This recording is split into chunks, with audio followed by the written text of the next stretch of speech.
On today's episode of It's Always Something in Philadelphia, we talk about one of the greatest dynasties in active sports, maybe in all of sports.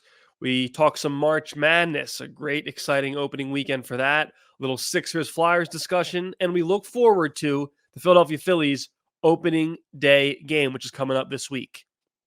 Now, I know there's a lot of sports going on this weekend, obviously women's and men's March Madness. Sixers were playing, Flyers are playing, there's spring training, so there's a lot to get lost in, and you might not have been able to take some time to see this.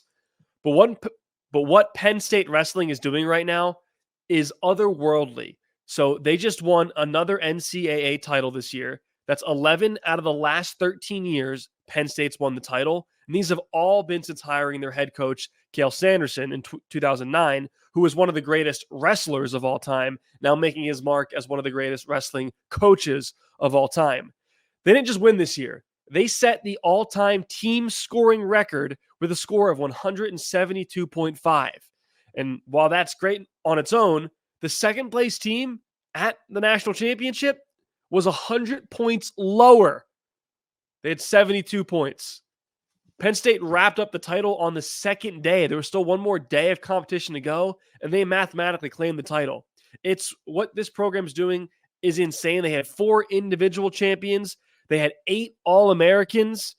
Carter Starace and Aaron Brooks, they are 4-time national champions. And Starace, he's coming off this mysterious leg injury that could be an ACL or could be something super serious that he has just been wrestling through. And to win the bouts he won and get to a championship and win again, it just is a testament to the toughness of himself and of this Penn State program.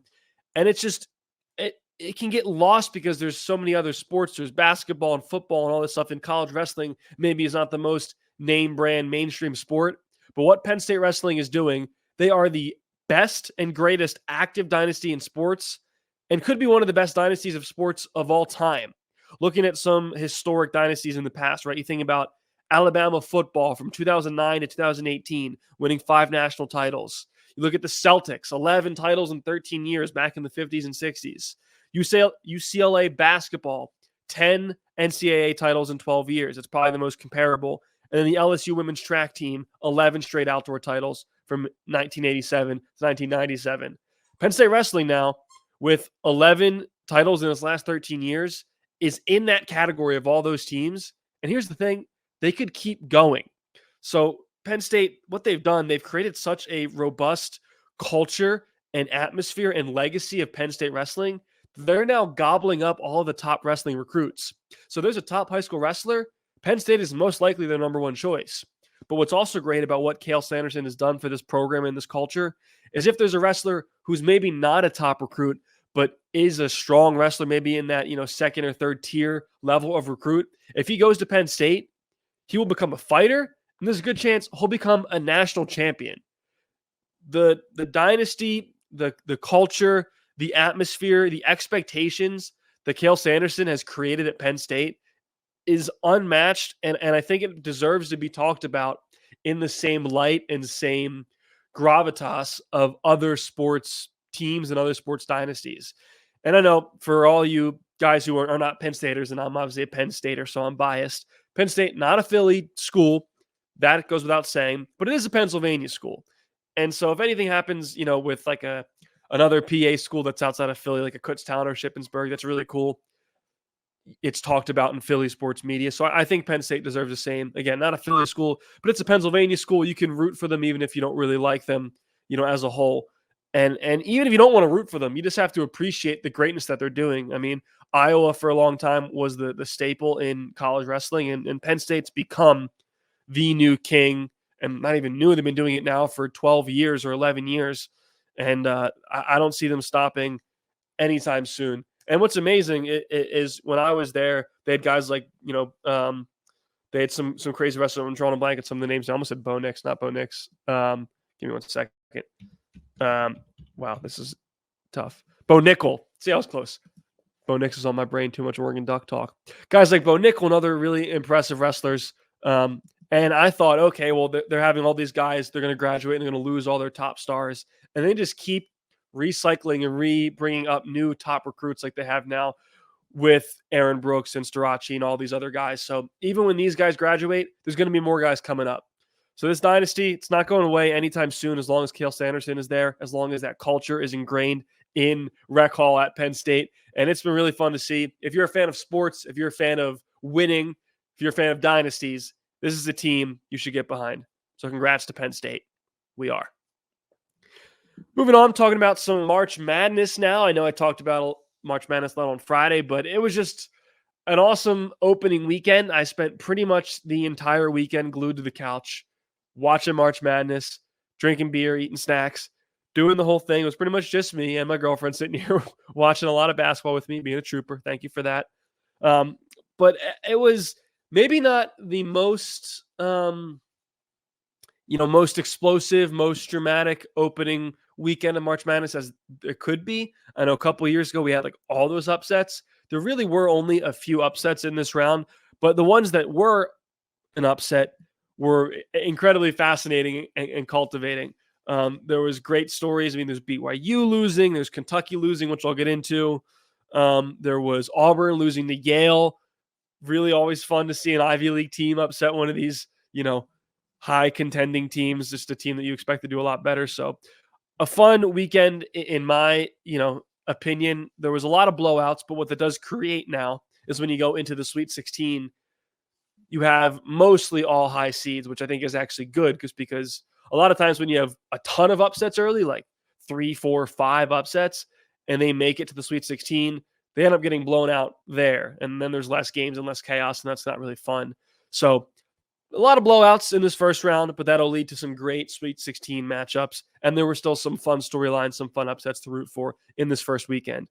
I want to tell you my 4 favorite things about March Madness. There's a lot of things to love, but these are personally the things that are why I enjoy it and why I'm hooked back in every year, even though I'm not, a year-long college basketball fan.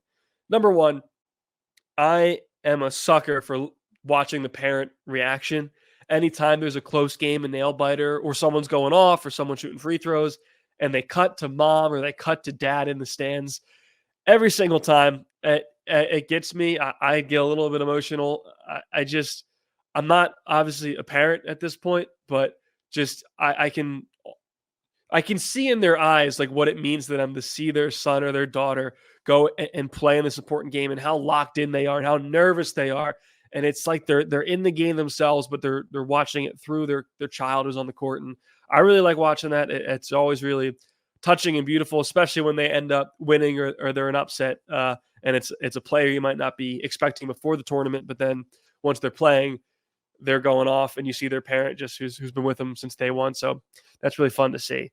Number 2, you just heard it from me, is I get to be able to tell where the national broadcasters are from in the country, either East Coast or West Coast or Midwest or Central, based on how they pronounce tournament, which I say tournament, like a tour, as if you're giving someone a tour or you tour your ACL, right? That's an East Coast way or maybe even Northeast way of saying it, versus tournament, which I get roasted for all the time since I'm West Coast now for saying tournament. The West Coast or kind of other part of the country way of saying it is tournament, as in like turning the page. And I get roasted all the time for based on what part of the country I'm in and which way I say it. But I like, while watching all these different games with all these different national broadcasters who every broadcast have to say, and the NCAA tournament, seeing which one says which, and that can tell me where they're most likely from growing up. So that's a little thing that I enjoy. The next thing, I love listening to the quote-unquote experts, the ESPN analysts, the bracketologists, all these guys just be totally wrong on their picks. Even in this year where the majority, I think every 1 and 2 seed make it, there's guys who pick these slightly underdog teams and say, this is their year and here's why. And they're just always wrong. And that's why it's madness. It's impossible to predict how it's going to end. But to me, I just get such a kick out of hearing guys whose like whole career, or at least a portion of their career, is college basketball analyzing and, commentating. And they're just wrong because you never know. I've started just this year listening to like podcasts or like breakdown TV clips after the games have already started. So I listen to something that like was recorded on like Wednesday before March Madness starts, listening to it like on Sunday, and just hearing them say with conviction which teams they think are going to do well, knowing that they're most likely wrong. I get a kick out of that. So that's something that's just fun for me. The last one, and all of us have gotten to experience this now with the run of some players we've seen the past couple of years. I like knowing in March Madness that whatever underdog hero white guy will be in this tournament, I know that guy is going to be working in sales or finance in 3 years minimum after this. And that makes me so happy. That makes me smile. I don't know why. There's something just enjoyable and special about some white dude with male pattern baldness giving it his all and giving future NBA stars run for their money. And this year we had that. If you weren't watching, his name is Jack Golke. He played for Oakland, not Oakland, California. It's actually in Michigan, a small school who made it. And they upset Kentucky in the first round. Huge upset for Kentucky. And Golke, he's just this sharpshooter from deep. And again, he kind of has, the little bit of the balding, and he looks kind of old. I think he's like a 5th or 6th year or something like that. But he just captured America because he was electric from three, and he started getting like NIL deals. Like while in the hotel, he was like filming NIL reads, and it was just really fun. He ended up losing second round to sort of another fun story in NC State. But just every year, there's always one team you don't expect, and they always have one guy who's just a hot shot sharpshooter, and that guy's going to be working at like CarMax in 2 years, or he's going to be, with TurboTax or something. And it's just fun to see him take the country by storm for a day or a weekend. So shout out to Jack Golke. Keep breaking in that NIL money. Do it while you can. On the women's side, there hasn't been a ton of drama yet. Too many big upsets. The biggest drama has happened really off the court with the LSU coach, Kim Mulkey. She is a super eccentric. Hey, knock it off. Sorry, I'm yelling at my dog. She's a super eccentric coach for LSU. She's always wearing like bright colors and like feathers and just like, bedazzled outfits and all this crazy stuff. It was reported that the Washington Post is going to put out an article about her talking with former players, and it's most likely going to be a pretty damaging article, not saying really nice things. And she did in a press conference during, their games or, during the tournament, she had a prepared statement talking about the article before it's even been published, before she's read it, basically saying whatever you're going to read is not true. And they're going to say bad things about me, but it's just a smear campaign. And whatever it is, I don't know what it is, but whatever it is, don't listen to it. And this is why nobody trusts journalists. And I've already hired lawyers to, combat whatever they're possibly going to say about me. If you put out all that before an article is even published, I think whatever they're accusing you of doing, you probably did it. It's very guilty behavior.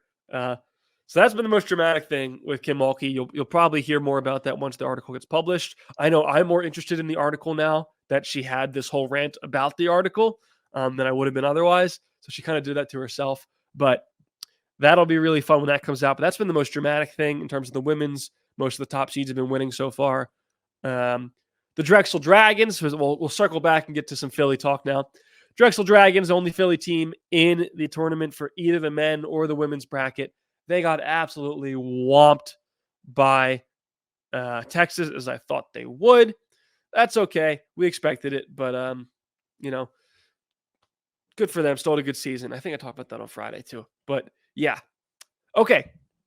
Moving on to the Sixers, some more Philly-related talk, more Philly-specific talk. Sixers had a solid weekend out in LA. They lost to the Lakers on Friday. Not a great game, but Maxey played pretty well, which I'm just so impressed. I know it seems like we've become numb to it, but most games outside of a rare one here and there, that guy's scoring like 25 plus, 24 plus every game. And to do that without Embiid, without some of his wing players, he's just so impressive. Lost to the Lakers, not a great win. Just seemed outmatched. Anthony Davis and LeBron James just didn't really have answers for them. It seems like they could have taken over the game whenever they wanted, and they ended up doing that. But Sixers got a nice and sort of surprising win over the Clippers on Sunday, 121-107. This was a nice one, and it was the Sixers went out to a lead early and then sort of lost it. It was close, and then separated in the late third and fourth quarter, which is really fun to see against a Clippers team that is talented, that does have championship aspirations, and has been playing mostly pretty well throughout the year. So that was really awesome. Maxey was great again. He had 24 points. It's fun to see him go at it with James Harden. You can tell they're still, friendly, and he is someone who helped open his eyes to the scorer he can be. I don't think we have this version of Maxey without James Harden last year. So it was fun to see him go toe-to-toe with him and square up that way. Tobias Harris, he was good. If I'm going to knock him when he's bad, I got to praise him when he's up, right? He had a great game. He was really good early. He did a lot of scoring. I think he scored like the first 9 points of the game or something. Ended up with 24 points, 4 rebounds, 4 assists. Kind of disappeared in the second half, but he was integral in keeping them in the game and keeping the lead they had in the first part of the game. So a nice, solid Tobias Harris game. Kelly Oubre was good. I love Kelly Oubre because he relentlessly will attack the basket. But man, he has to be the most blocked player of all time. In the law of averages, the more times you go and attack the rim, the more likely you are to be blocked. But man, I feel like he gets his shit stuffed all the time. But he keeps going. He keeps trying again. And it's just, I give more power to him, and he doesn't give up, and he'll keep shooting, he'll keep attacking, he'll keep trying to dunk. But man, it seems like every other dunk or layup attempt, he's getting blocked and knocked on his ass. But that's Kelly for you. It's the Kelly Oubre experience. Really nice to beat James Harden. James has been a good fit with the Clippers. Obviously, his Sixers time kind of ended on fire, as do most of the James Harden teams scenarios that he's on. So nice to get a win. He also was playing well early, but did his sort of classic James Harden disappearing act in the fourth quarter. And it was cool to see Maxey take over the game and Harden sort of fall to the wayside, and just to get a win over him. It's like when Ben Simmons was playing basketball, getting a win over the Nets and Ben Simmons. It's nice to get a win over a guy who played for your team but maybe wasn't a favorite or didn't come out to a good ending. So that was fun to see him get a win over Harden and the Clippers, who, when they're playing their best, are a championship team. And again, this is without Joel Embiid, without Covington, without Melton. And they were mostly healthy. Big win. They play the Kings tonight. If they can beat the Kings, which I don't think they will, Sabonis is playing incredible, and I don't know who the hell is going to guard him. Maybe he's just a guy that Paul Reed matches up with well. Probably not. If they beat the Kings, though, and they go 2-2 on this West Coast trip, I'll be satisfied. 1-3, I can live with. They now sit. They're in the 8th seed in the standings. They're, I guess, besides tiebreaker, they're the same record as the Heat, though. Game behind the Pacers in the win column, and then a couple games behind the Knicks and Magic up in 3 and 4, or 4 and 5 seed. Not impossible that they can move up, but playing is looking ever more likely as we go on, and looking at even being in the bottom of the play-in, which will not be fun. But hopefully they get this win. If not, it's kind of what I expected. Talk Flyers. They had a solid weekend. Really, really awesome win over the Bruins 3-2 earlier this week. Tyson Forster had the game-winning or go-ahead goal with a minute and 29 seconds left in the game, or 26 seconds. Really electric game. Bruins are a really solid team this year. It was awesome to see the Flyers stay with them toe-to-toe throughout the entire game and to pull ahead in that last minute and a half with Forster's goal, which was a great goal. It was a rocket. To see that happen, super awesome for this Flyers team. And just the Wells Fargo Center was rocking. It's one of those games, and I've been saying it on these big wins throughout the season, that just gets me so excited for playoff hockey in Philadelphia, because that atmosphere is unmatched. We see it at the bank. You see it at the Link, Wells Fargo Center for the Sixers.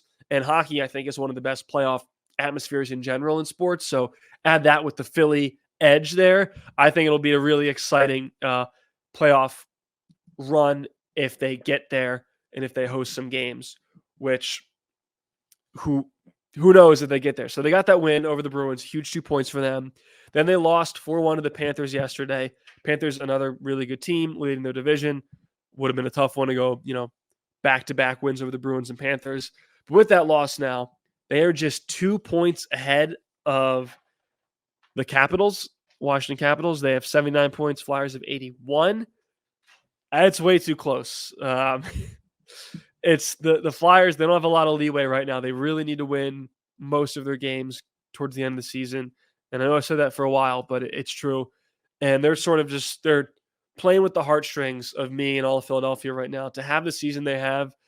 And if they go and just lose games they shouldn't lose and miss out on the playoffs by a couple points, that'll be heartbreaking.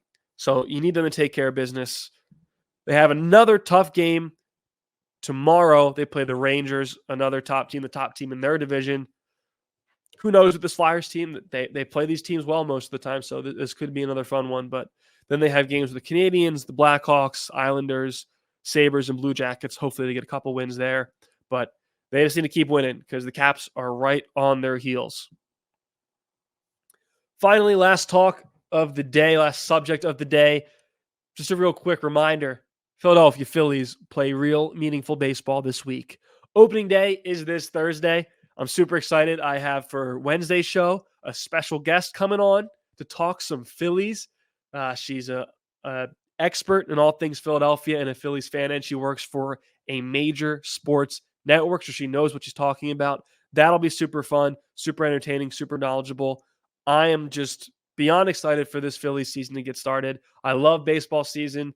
It's, this time of year is great because you have the start of baseball. You still have March Madness, you still have NBA, you still have NHL, you have draft talk. This is like one of the loaded, shoulder seasons of sports along with October, November. But I just love, even when we get to like spring and summer and baseball is the only sport, I love baseball season. It holds a special place in my heart. Baseball was my number one sport growing up. So to see this Phillies team with the talent they have, the expectations they have, come back for another season, I can't wait for it. And I can't wait for Wednesday's discussion to talk some Phillies. See you guys then.